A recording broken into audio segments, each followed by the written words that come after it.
نحمده ونصلی علی رسولہ الکریم اما بعد فاعوذ باللہ السمیع العلیم من الشیطان الرجیم بسم اللہ الرحمن الرحیم اللہم صلی علی محمد وعلی آل محمد وبارک وسلم۔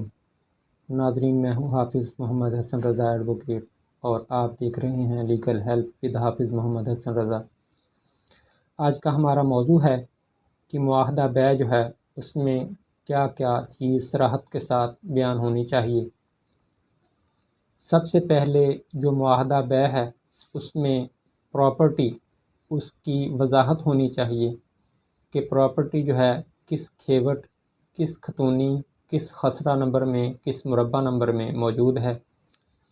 اس کے بعد پراپرٹی جو ہے اس کی تعداد بتانا اہم ہے کہ پراپرٹی کتنی بیچی جا رہی ہے اور کتنی خرید کی جا رہی ہے۔ اگر ایسی صراحت نہیں ہوگی تو معاہدہ بیع جو ہے اس میں لاگو نہ ہوگا۔ اس کے بعد پراپرٹی جو ہے اس کی قیمت کا تعین ہونا بہت ضروری ہے۔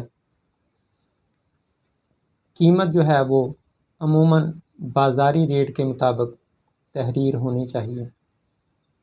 یہ ضروری نہیں کہ مابین فریقین رقم جو ہے وہ بہت زیادہ طے ہو، اور یہ بھی ضروری نہیں کہ بہت کم طے ہو۔ مابین فریقین جس رقم پر رضامندی کا اظہار کیا جائے وہی رقم جو ہے وہ طے ہو جاتی ہے۔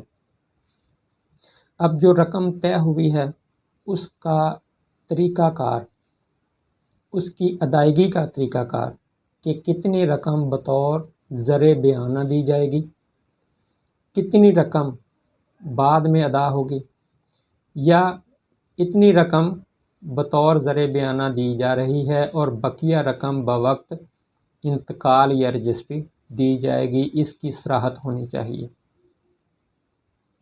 اس کے علاوہ جو مابین فریقین معاہدہ ہو رہا ہے اس میں وقت جو ہے اس کا تعین ہونا چاہیے کہ فلاں تاریخ تک اس میں بقیہ ادائیگی ہوگی اور بقیہ ادائیگی ہونے کے بعد انتقال یا رجسٹری کروا دیا جائے گا۔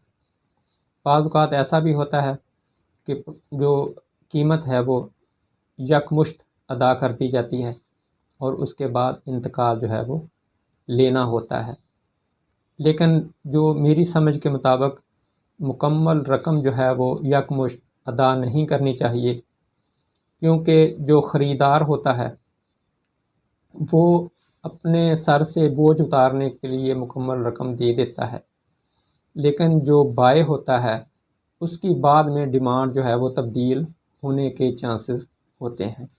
تو ایسی صورت میں اگر تو مکمل رقم ادا کی جا رہی ہے تو اس کی فوری طور پر انتقال یا رجسٹری کروا لینی چاہیے، اور اگر فوری طور پر انتقال یا رجسٹری نہیں ہو سکتی تو ایسی صورت میں مکمل رقم یکمشت ادا نہیں کرنی چاہیے۔ لیکن یہ چونکہ مابین فریقین طے ہونے والا معاہدہ ہوتا ہے تو اس میں فریقین آزاد ہوتے ہیں کہ وہ یکمشت ادائیگی کریں گے یا قسطوں میں رقم جو ہے وہ ادا کریں گے، یا آدھی پہلے دیں گے اور آدھی جو ہے وہ بعد میں دیں گے۔ یہ بھی ہوتا ہے بعض اوقات کہ معمولی رقم دی جا رہی ہوتی ہے اور بقیہ رقم جو ہے وہ آئندہ مستقبل میں ادا ہونا ہوتی ہے۔ اس کے علاوہ قبضہ کی ادائیگی کے حوالگی کے متعلق میں نے پہلے گوش گزار کیا ہے کہ قبضہ جو ہے اس کی صراحت ہونی چاہیے کہ قبضہ فوری طور پر حوالے کیا جا رہا ہے یا کہ آئندہ جب انتقال یا رجسٹری کروائی جائے گی تب وہ قبضہ جو ہے وہ حوالے کیا جائے گا، کیونکہ معاہدہ بیع جو ہے وہ مابین فریقین تنازعات کو ختم کرنے کے لیے تحریر کیا جاتا ہے۔ اس کا بنیادی مقصد یہ ہوتا ہے کہ مابین فریقین شرائط طے ہو جائیں اور مابین فریقین جو تعلقات ہیں وہ خراب ہونے کی بجائے استوار ہوں۔ تو ایسی صورت میں اس میں صراحت ہونی چاہیے تاکہ کسی قسم کی کوئی غلط فہمی پیدا نہ ہو، کیونکہ ہماری زندگی میں جب بھی کوئی غلط فہمی پیدا ہوتی ہے تبھی مسائل جو ہیں وہ جنم لیتے ہیں، پیدا ہوتے ہیں۔ ایسی شرائط نہیں ہونی چاہیے کہ جو غیر قانونی ہوں۔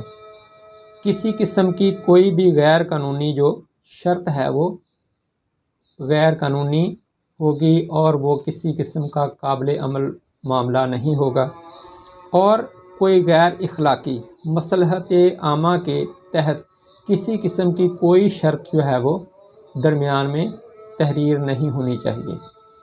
اس کے علاوہ جو مابین فریقین شرائط طے ہوئی ہیں ان کی پابندی کے لیے ورثاء جو ہیں ان کو پابند کرنے کے لیے بھی تحریر ہونا چاہیے کہ جو بائع ہے اس کے ورثاء اور جو مشتری ہے اس کے ورثاء جو ہیں وہ ان شرائط کے پابند ہوں گے۔ یہ تھی وہ شرائط یا باتیں جو ایک معاہدہ بیع جو ہے اس میں تحریر ہونا ضروری ہیں۔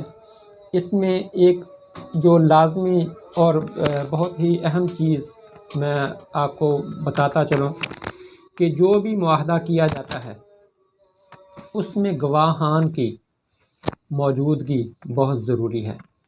گواہان کی موجودگی میں وہ تحریر ہونی چاہیے، گواہان کی موجودگی میں فریقین کے دستخط ہونے چاہیے، گواہان جو ہیں ان کی موجودگی میں اسے رجسٹرڈ کروانا چاہیے، اور گواہان جو ہیں ان کے بھی موقع پر دستخط ہونے چاہیے۔ جو اقرار نامہ معاہدہ بیع ہے اس میں کسی قسم کی کوئی کٹنگ نہیں ہونی چاہیے۔ اگر کسی ایسے شخص سے تحریر کروائی جا رہی ہے جو اسے تصدیق کرنے کا یا اس کے پاس رجسٹر ہے کہ جس میں وہ درج کرتا ہے اپنی تحریر کو، تو ایسی صورت میں اس کی اوپر سٹیمپ لگی ہونی چاہیے کہ جس کے تحت وہ تحریر جو ہے اس کی تصدیق کرے گا۔ گواہان جو ہیں وہ اس بات کی گواہی دیں کہ ہمارے سامنے یہ مکمل تحریر ہوئی تھی، مابین فریقین یہ شرائط طے پائی تھی، اور انہی کے تحت قبضہ جو ہے وہ منتقل ہوا ہے یا اس کا فائدہ کر لیا گیا تھا۔ یہ تھی بنیادی چیزیں جو معاہدہ بیع میں ہونی چاہیے۔ امید ہے کہ آپ کو ہماری بات سمجھ میں آ گئی ہوگی۔ جزاکم اللہ احسن الجزا۔ السلام علیکم ورحمۃ اللہ وبرکاتہ۔